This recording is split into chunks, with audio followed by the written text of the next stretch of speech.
बोल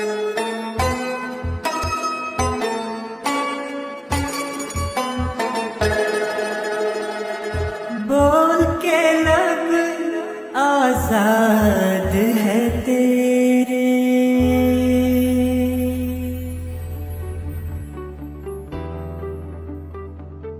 मैं एक सियासी घर से ताल्लुक़ रखता हूँ। मेरे जो बड़े भाई हैं वो नेशनल कॉन्फ्रेंस के डिस्ट्रिक्ट प्रेसिडेंट है कुपवारा के।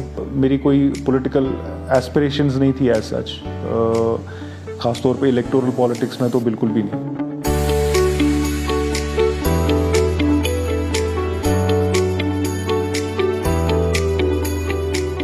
मेरी पहली जो इंटरेक्शन रही वो पिछले जो असेंबली इलेक्शंस हुए थे 2014 में। उस टाइम पे मैं बाहर ही पढ़ाई के बाद मैं जॉब कर रहा था, तो उस टाइम पे मैं वापस आया था कुछ दिनों के लिए, और उस टाइम पे मेरी पहली इंटरेक्शन हुई है हमारे जो पार्टी के वर्कर्स थे लोलाब कॉन्स्टिट्यूंसी से। और उस टाइम पे मैंने कैंपेनिंग पहली बार की थी पार्टी के लिए। तो शुरुआत वहाँ से हुई थी। जो 2019 के पार्लियामेंट इलेक्शंस थे उसमें मैंने काफ़ी रिगरसली जो है कैंपेनिंग की पार्टी के लिए, और हमारे जो कैंडिडेट थे उस टाइम पे अकबर लोन साहब, उनके लिए। वो जो एक विंडो थी मेरे लिए, जिसमें मुझे काफ़ी बेटर अंडरस्टैंडिंग फील हुई कि कहीं ना कहीं थोड़ा सा डिस्कनेक्टेड फील करते हैं हमारे यंगस्टर्स, और उस तरह से उन्हें कोई ढूंढने वाला नहीं है, पूछने वाला नहीं है। तो मेरी वही कोशिश थी कि मैं वो गैप जो है ब्रिज कर सकूं। सोगाम लोलाब का जो काडर है, हमारे जो वर्कर्स हैं, डेलीगेट्स हैं, और हल्का प्रेसिडेंट वगैरह हैं, ब्लॉक प्रेसिडेंट हैं, उन सब की बात इत्तेफाक राय थी कि सोगाम जो कॉन्स्टिट्यूंसी है वहाँ से मैं इलेक्शन लड़ूँ। मेरी फैमिली बहुत रिलक्टेंट थी क्योंकि we have lost 2 precious lives from our family because of politics, और मेरे भाई ऑलरेडी जो है सियासत कर रहे थे। तो लेकिन जो आपको पता है कि हमारी पार्टी में जो अल्टीमेटली सुप्रीम वॉइस होती है वो हमारे काडर की होती है, और जब उन्होंने ये जो है ख्वाहिश जाहिर की तो हम लोग उसको मना नहीं कर पाए। बट फिर ये डिसीजन लिया गया और पार्टी का हुक्म आया कि मुझे जो है वो इलेक्शन लड़ना है। तो अल्हम्दुलिल्लाह मैंने फिर वो इलेक्शन लड़ा और जीता, और आज मैं डीडीसी मेंबर सोगाम कॉन्स्टिट्यूंसी से रिप्रेजेंट करता हूँ। दिल्ली में था, 12th मेरा वहीं से हुआ, हमदर्द पब्लिक स्कूल से।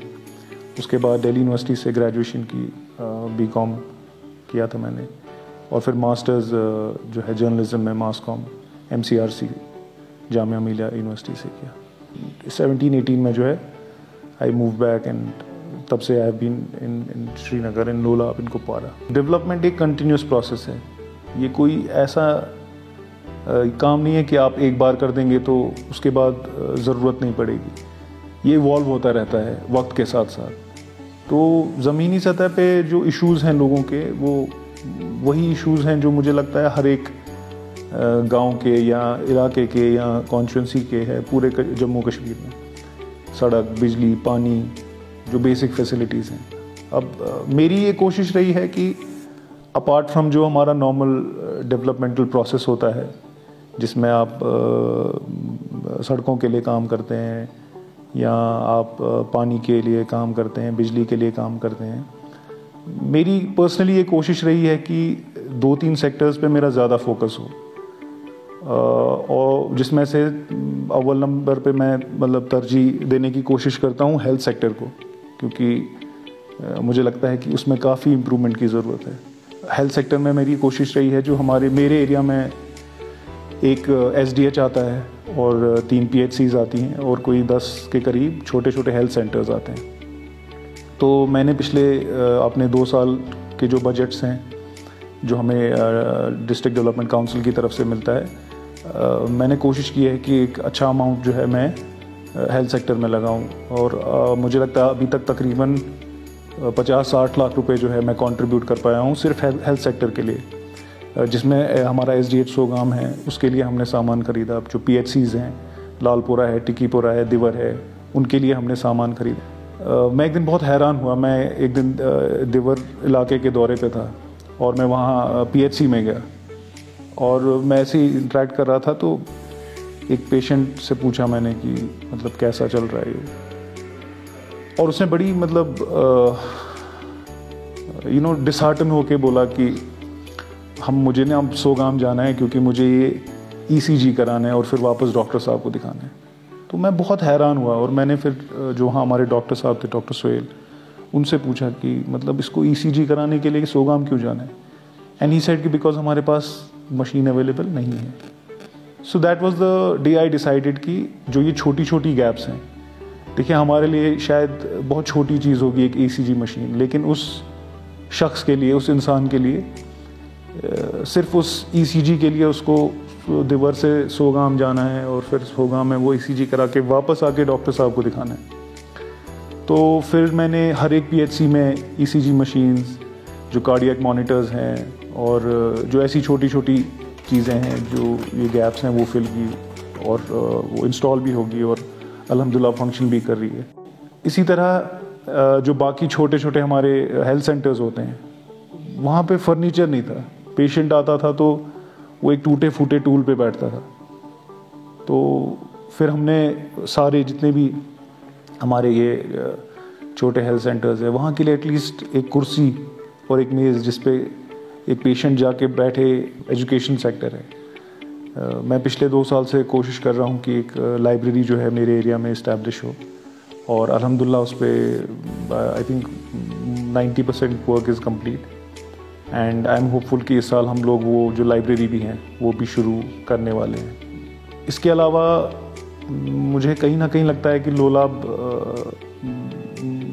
जिस लेवल पे होना चाहिए था टूरिज़्म मैप के, कहीं ना कहीं वहाँ पे नहीं है। तो मेरी बहुत कोशिश रही है कि मैं किसी तरह से टूरिज़्म को प्रमोट कर सकूं और अल्हम्दुलिल्लाह पहले साल के बाद ही मैं हमारे जो कमिश्नर सेक्रेटरी थे तब सरमद हफीज़ साहब और डायरेक्टर थे, तो उनसे मिला और उन कोशिशों की वजह से पहला Lolab tourism festival last year हमने कराया था, which was a big success also.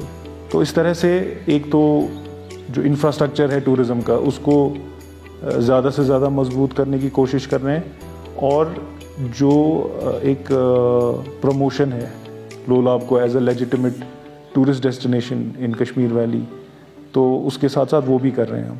तो इंशाल्लाह इस साल भी हमारा इरादा है कि एक और लोलाब फेस्टिवल कराने का। मेरी कोशिश और फोकस जो रहा है वो यंगस्टर्स पे रहा है और ख़ास तौर पे स्पोर्ट्स एक्टिविटीज़ पे रहा है। मैं अपनी कॉन्स्टिट्यूंसी में ऑलमोस्ट हर एक स्पोर्ट्स जो मैच होता है जहाँ जहाँ मुझे इनवाइट किया जाता है उसका हिस्सा बनता हूँ और कहीं ना कहीं हम ऑर्गेनाइज कराते हैं। पिछले 2 साल में मैंने काफ़ी टीम्स को क्रिकेट किट्स डिस्ट्रीब्यूट किए हैं, फुटबॉल किट्स डिस्ट्रीब्यूट किए हैं।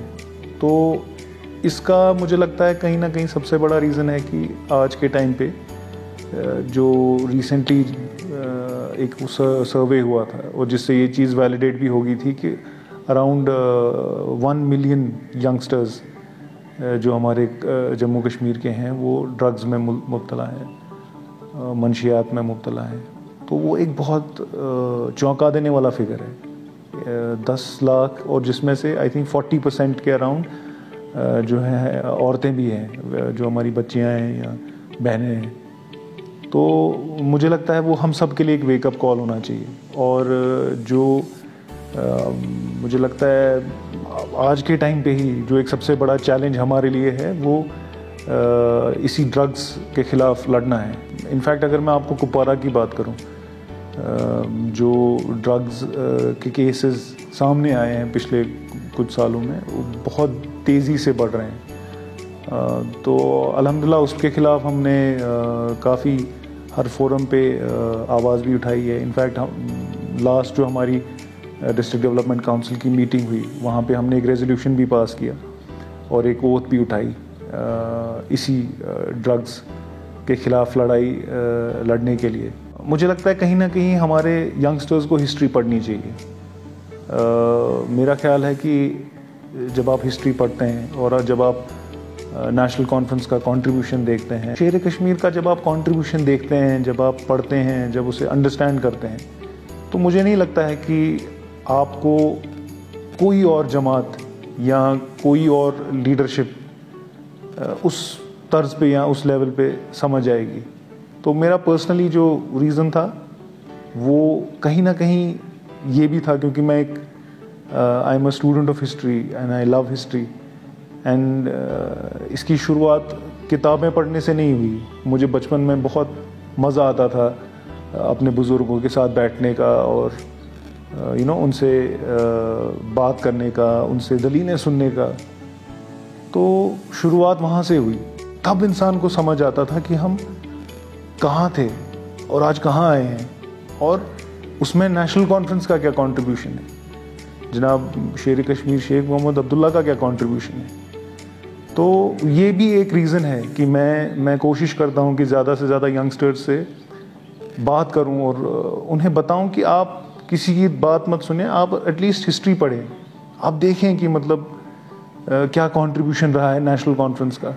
मैं बहुत शुक्रगुजार हूँ अपनी पार्टी का, जो national conference, Jammu Kashmir National conference, जिन्होंने काफ़ी यंगस्टर्स को चांस दिया है। जब मैं देखता हूँ हमारे डीडीसी मेंबर्स हैं, जैसे मेरे जो कलीग्स हैं across JNK, most of them are young, educated, young and like my self, कि मेरी जगह शायद कोई 50 साल या 60 साल का बंदा भी हो सकता था।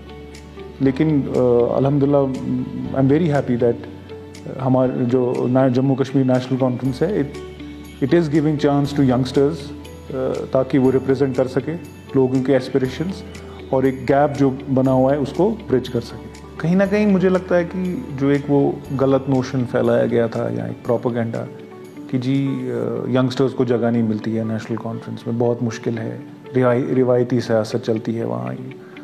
मेरा जो पर्सनल एक्सपीरियंस रहा है पिछले 4-5 साल से पार्टी में, और ख़ास तौर पे जैसे जब मैं अपने कलीग्स को देखता हूँ जम्मू कश्मीर के अलग अलग खित्तों से, जो हमारे डीडीसी मेंबर्स हैं, बीडीसी मेंबर्स हैं, उनमें से तो मुझे लगता है ज़्यादातर यंगस्टर्स हैं, पढ़े लिखे, कुछ लॉयर्स हैं, कुछ PhD स्कॉलर्स हैं, कुछ ऐसे हैं जिन्होंने जॉब क्विट करके जो है इलेक्शन लड़ा। और तो पार्टी ने मुझे लगता है हर किसी को मौका दिया। और पार्टी लेवल पे भी अगर मैं बात करूँ, मुझे लगता है कि मतलब डॉक्टर फारूक साहब हैं, उमर साहब हैं, सागर साहब हैं, नासिर साहब हैं, बहुत इनकरेज करते हैं। या हमारे डिस्ट्रिक्ट लेवल के लीडर्स हैं, बहुत इनकरेज करते हैं। कभी भी कोई आप मसला लेके जाएं उनके पास, तो मुझे कभी वो गैप नहीं लगा, या मुझे कभी ऐसा फील नहीं हुआ कि कि मैं एक यंगस्टर हूँ तो मुझे वो इज़्ज़त या एक्सेस नहीं मिल रहा है। एक जो बहुत कॉमन चीज़ सुनी थी मैंने कि जी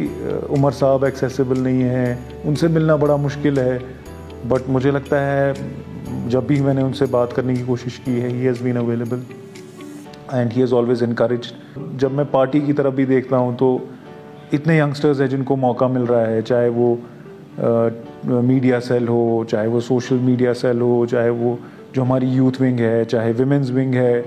यंगस्टर्स आए हैं और अच्छी अच्छी पोस्ट्स मिली हैं उनको पार्टी में, जहाँ पे मतलब बहुत टाइम लग जाता है वरना एक लैडर क्लाइंब करते करते। लेकिन अगर कोई मेहनत कर रहा है तो मुझे लगता है उसे ड्यू शेयर मिलता है। And I think I am really thankful to our leader and party president doctor Farooq साहब, स्पेशली उमर साहब, जो एक यंग एनर्जी उन्होंने नेशनल कॉन्फ्रेंस में लाई है, ख़ास तौर पे पिछले 3-4 साल से, जब से मैं भी मतलब पार्ट बना हूँ। नौजवानों के लिए जो पॉलिटिक्स में आना चाहते हैं, नेशनल कॉन्फ्रेंस में आना चाहते हैं, मुझे लगता है कि आपकी बहुत ज़्यादा ज़रूरत है नेशनल कॉन्फ्रेंस को, जम्मू कश्मीर को और यहाँ की पॉलिटिक्स को। और अगर आप